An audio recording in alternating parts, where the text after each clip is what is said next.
आप सभी छात्रों का स्वागत है रुद्र खोरिया क्लासेस में। तो आज हम कक्षा 11 कृषि विज्ञान के एग्रोनॉमी सब्जेक्ट का मॉडल पेपर 2 लेकर आए हैं, जो आपके बोर्ड एग्ज़ाम के लिए है।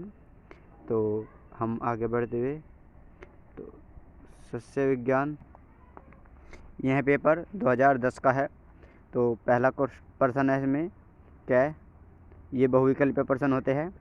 तो 5 प्रश्न आएंगे जो एक एक नंबर के होंगे। तो पहला प्रश्न है इसमें क्या है, कौन से दलहनी फसल नहीं है।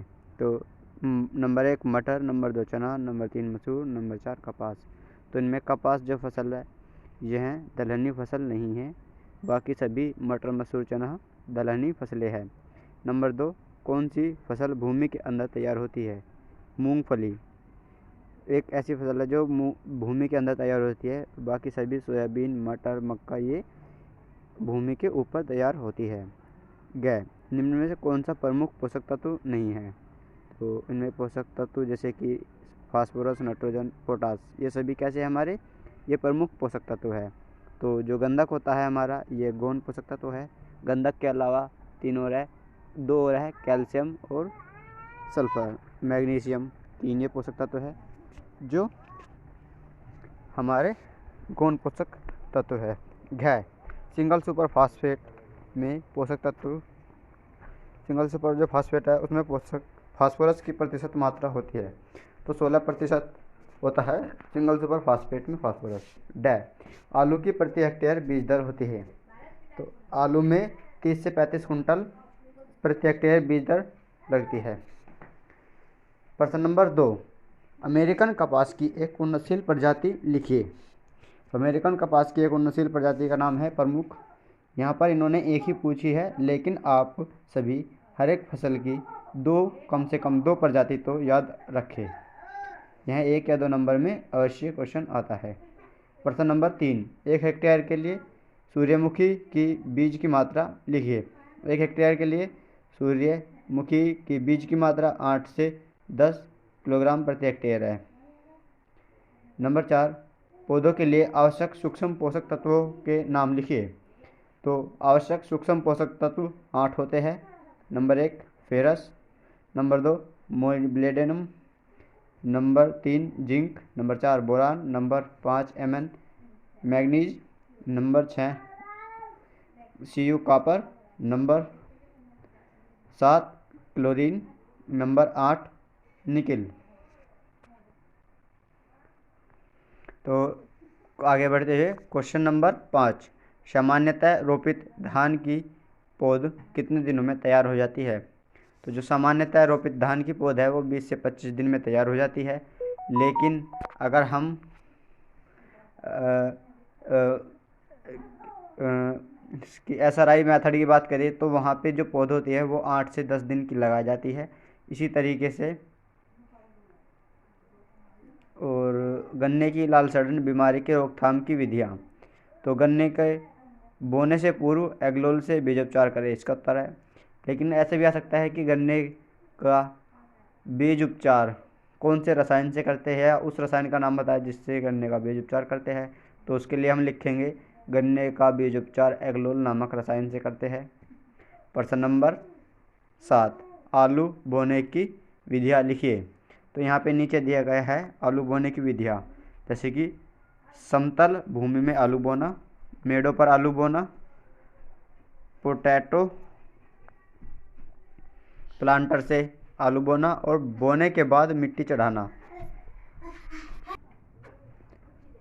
गेहूं के 2 प्रमुख खरपतवारों के नाम लिखिए। तो प्रश्न नंबर 8 था। तो प्रश्न नंबर 8 का उत्तर है गेहूंसा और दूब घास। प्रश्न नंबर 9, बरसिम में खरपतवार नियंत्रण के उपाय। तो बरसिम में खरपतवार नियंत्रण के लिए हम शुद्ध बीज की बुआई करें, जो बीज खरपतवार रहित हो, और यदि खरपतवार खेत में हो जाए तो हाथों से उखाड़कर उन्हें खेत से बाहर फेंक दें। प्रश्न नंबर 10, संकर धान की 2 उन्नतशील प्रजातियों के नाम लिखिए। संकर धान की 2 उन्नतशील प्रजाति है पंत धान 4, पंत धान 10। प्रश्न नंबर 11 आलू की चिप्स बनाने के लिए उपयुक्त 2 प्रजातियों के नाम लिखिए।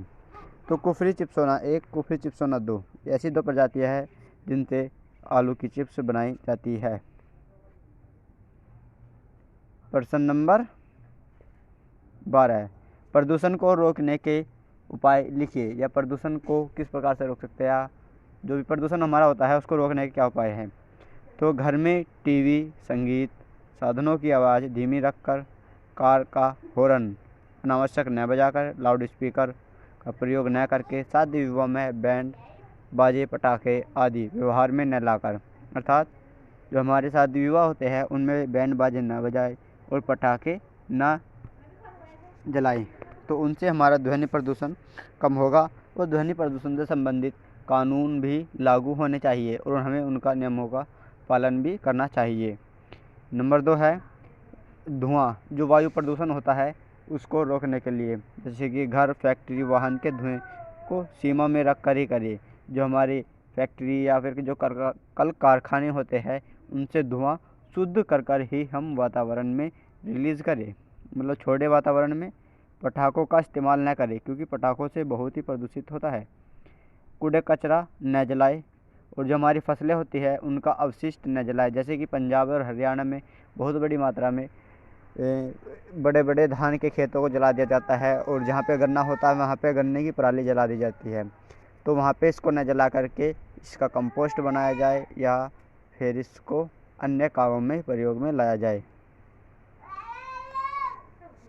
नंबर 3, जल प्रदूषण रोकने के लिए नालों, कुओं, तालाबों, नदियों में गंदगी न छोड़े।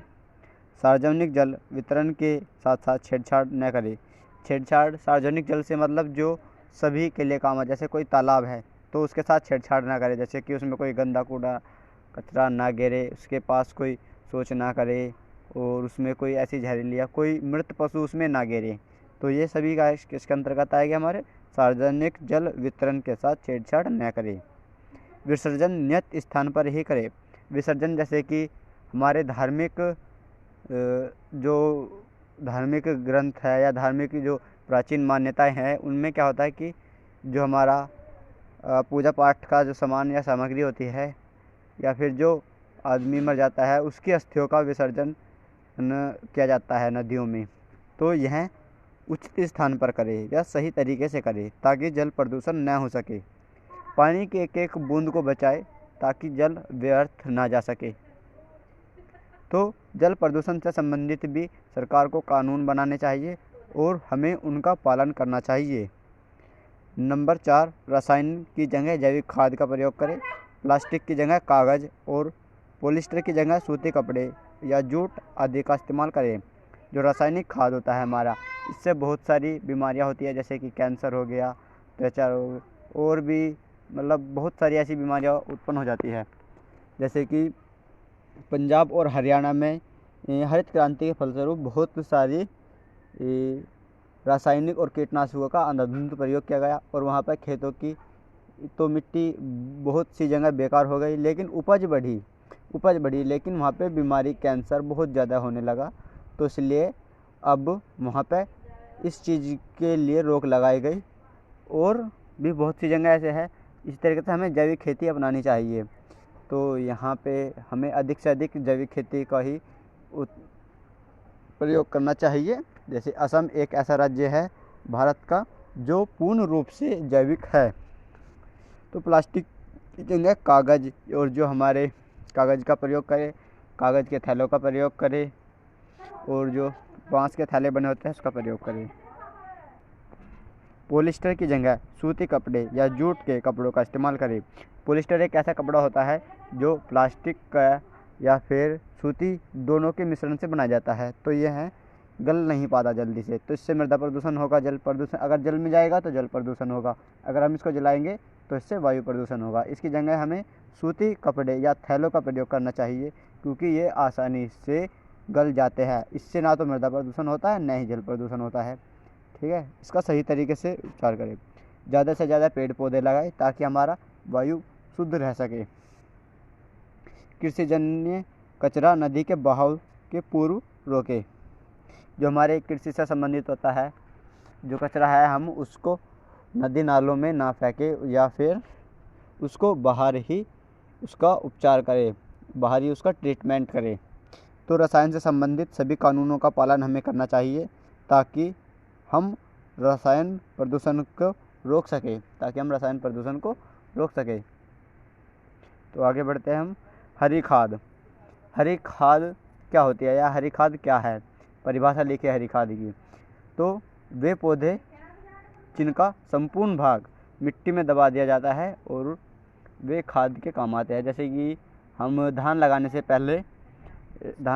पहले सनई या फिर ढांचा का संपूर्ण पेड़ मिट्टी में दबा देते हैं, जिससे हमें खाद प्राप्त होती है। इसे हम हरी खाद कहते हैं। तो ऐसे ही हम और भी फसलें हैं जिनका हम प्रयोग कर सकते हैं। या हरी खाद की वाली फसलों के नाम लिखिए, जैसे कि सनई, ढैंचा, उर्द, मूंग, ग्वार, लोबिया, मटर, बरसीम, मेथी, मसूर, खेसारी, नील, ये हमारी सब है हरी खाद वाली फसलें। इसी के साथ हमें हरी खाद वाली फसलों के वैज्ञानिक नाम भी याद होने चाहिए। जैसे कि हमारा मटर है, मटर का वैज्ञानिक नाम है पायसम सटाइवा। जो हमारा उर्द है, उर्द, मूंग, इन सभी के हमें वैज्ञानिक नाम याद होने चाहिए। जैसे कि मसूर, लेंटस सटाइवा, इस तरीके से। जो एक नोट करने वाली बात यह है कि सेंजी सबसे अधिक नाइट्रोजन स्थिरीकरण करता है।